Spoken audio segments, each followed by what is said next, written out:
নমস্কার বন্ধুরা, সোনার রান্নাঘরে তোমাদের স্বাগতম। আজকের রেসিপি চিংড়ি আলুর রসা। চিংড়ি মাছ ধুয়ে নুন হলুদ মাখিয়ে ভেজে নিলাম। ওই একই তেলে ডুমো করে কেটে রাখা আলু নুন ও হলুদ দিয়ে ভেজে তুলে নিলাম। এবার আরও একটু তেল দিয়ে জিরে ও তেজপাতা ফোড়ন দিলাম। তারপর পেঁয়াজ কুচি ও সামান্য রসুন কুচি, আদা বাটা, নুন দিয়ে একটু ভাজা ভাজা করে টমেটো বাটা, হলুদ দিয়ে একসাথে নেড়ে চেড়ে জিরে ধনে গুঁড়ো ও লঙ্কা গুঁড়ো দিয়ে জলে গুলে রেখেছিলাম। ওই মশলা দিয়ে একসাথে ভালো করে সব মশলা কষিয়ে ভেজে রাখা আলু মিশিয়ে দিয়ে পরিমাণ মতো জল মিশিয়ে নিয়ে ফোটালাম।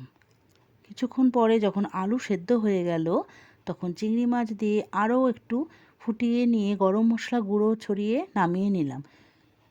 তৈরি হয়ে গেল চিংড়ি আলুর রসা।